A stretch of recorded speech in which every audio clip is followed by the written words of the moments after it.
Haryanvi bulletin कानकोड़ा ने शहीदां की सरजमी पर बैठे दीदे पड़ देखने वाले सारे ने जमा सर्जिकल स्ट्राइक वर्गी राम राम। सबसे पहले मुख्य समाचार। पुलवामा में शेरा की बस से टकराया बम, बंदोड़ा कुत्ता, 42 शेर शहीद। 42 जवानों की शहादत पर पूरे देश में गम का माहौल। सर्जिकल स्ट्राइक की फिर उठी जोरदार मांग।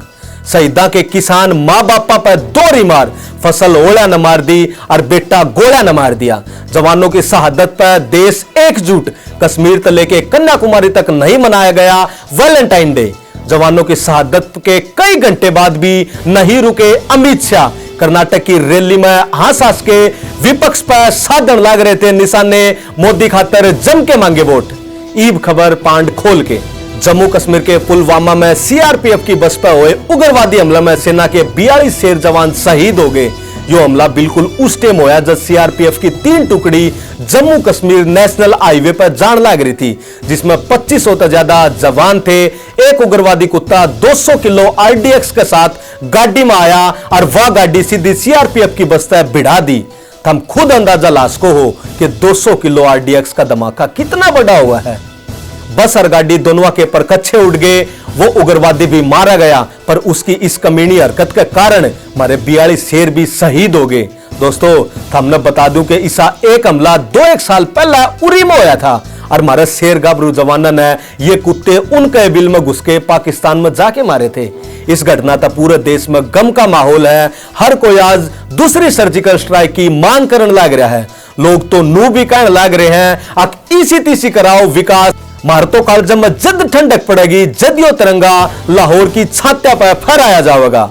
आखिर कब तक हम इन 2 पिस्से के कुत्ते का पाछा हमारे अनमोल शेरा ने खोंदे रवांगे।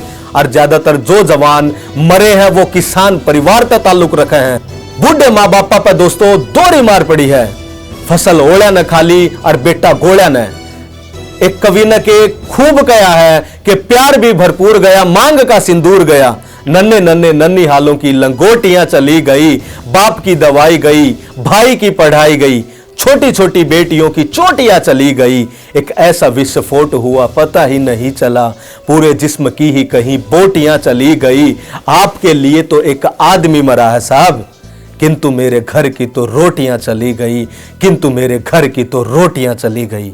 दोस्तों, यो दुख आज इस देश का हर दिल का दुख है और हमारे देश की खासियत है। वो भले हम आपस में कितना लड़ते हो, जब भी हमारे पर कोई संकट आवा है नहीं, हम सारी चीजा न बुला के कंधा तक कंधा मिला के खड़े हो जावा। यह चीज आज भी देखने न मिली। दोस्तों, आज वैलेंटाइन डे था और 3:15 बजे के बाद जिस ने भी यह खबर मिल दी गई वो अपना हाथ पाछे खींचता गया। कश्मीर से लेके कन्याकुमारी तक घनखरे नौजवान हैं जिन्होंने यह खबर सुने पाछे वैलेंटाइन डे नहीं बनाया। और उनमें तक कईया ने तो जो उबलते खून वाले भाई थे, नौजवान थे, उनने यो तक कह दिया कि हम इस वैलेंटाइन डे ने कदे को नहीं मनावा। हर 14 फरवरी ने हमारे इन 42 शेर गबरू जवाना की याद में मोमबत्ती जलाया करांगे और भारतीय सेना खातर हम खूनदान कराया करांगे।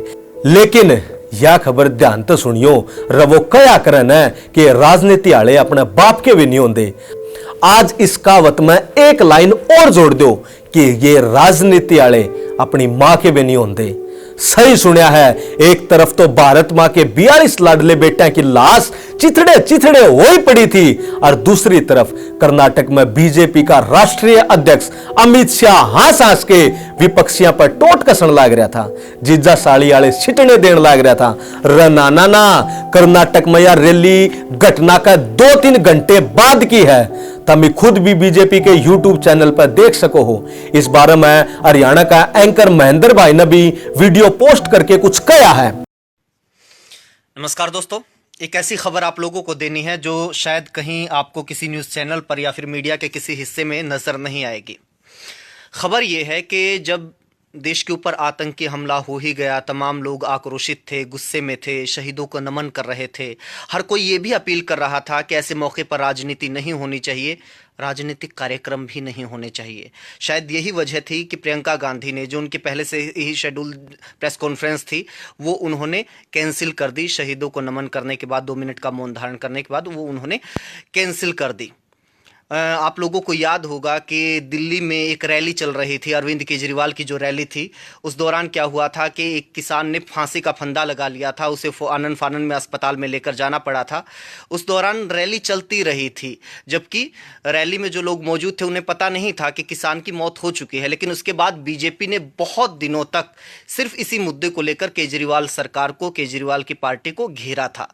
आप लोगों को याद होगा कि जब मुंबई अटैक हुआ था, उस वक्त के जो गृह मंत्री थे, उन्होंने अपना कोट बदल के एक प्रेस कॉन्फ्रेंस संबोधित की थी। महज इसी बात को लेकर उनकी बहुत ज़्यादा आलोचना हुई थी और उन्हें अपने पद से इस्तीफा देना पड़ा था। लेकिन आज पता है क्या हुआ है? आज मैं ये भी देख रहा था कि जी न्यूज़ के ऊपर सुधीर चौधरी ज्ञान दे रहे थे, कांग्रेस पार्टी को कह रहे थे कि ऐसे मौके के ऊपर वो राजनीति कर रही है, उसे राजनीति नहीं करनी चाहिए।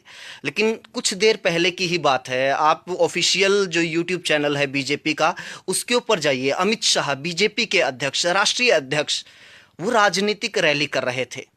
वो इस हमले के बाद काफ़ी देर बाद भी वो वहां पर एक लंबी रैली को संबोधित करके प्रधानमंत्री नरेंद्र मोदी के लिए वोट मांग रहे थे।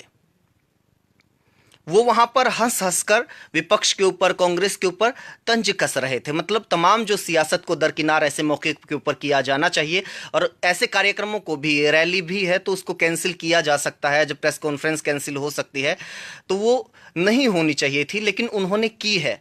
और जब और लोगों की आलोचना हो रही है कि ऐसे मौके के ऊपर सियासत नहीं होनी चाहिए, तो अमित शाह की भी आलोचना होनी चाहिए। उन्होंने अगर ऐसा किया है तो आप जाकर देखिएगा, ऑफिशियल यूट्यूब चैनल है बीजेपी का, उसके ऊपर जाके देखिए, वो रैली बाकायदा लाइव चली है। उन्होंने जिक्र भी किया है कि हमारे सैनिकों के ऊपर हमला हुआ है, उस रैली के अंदर बाकायदा उन्होंने जिक्र किया है।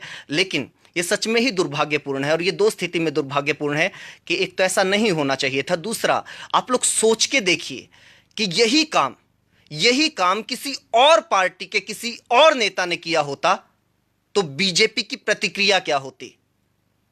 अगर वो नेता किसी भी पद के ऊपर होता तो बाकायदा उसका इस्तीफा मांगा जाता, बाकायदा उसे पार्टी से निकालने की मांग होती, यहां तक कि उसे देश निकाला तक दे दिया गया होता, पाकिस्तान भेजने की मांग उठाई जाती। लेकिन अमित शाह के बारे में कोई और नहीं बताएगा कि अमित शाह ने रैली की है ऐसे माहौल में। एक और नरेंद्र मोदी जी के नेतृत्व में एनडीए और भारतीय जनता पार्टी की विशाल सेना है, और दूसरी ओर ये महागठबंधन वाले। मैं आज यहां आया हूं, मैं राहुल बाबा को पूछना चाहता हूं, भैया आपके महागठबंधन का नेता कौन है, तनिक बता दो हमें। दोस्तों, भारत मां के 42 लाडला की शहादत पर जड़ कई गामा में चूल्हे नहीं जले, और कई मां तो डरदी डरदी अपने बेटिया थी फोन नहीं कर पाई रहे। कदे हर उस माहौल में रहे हास हास के वोटा खातर रैली करना। लाडलो, हम कमेंट करके जरूर बताइयो रहे कि यह रैली करना कितना सही है और कितना गलत। राम राम।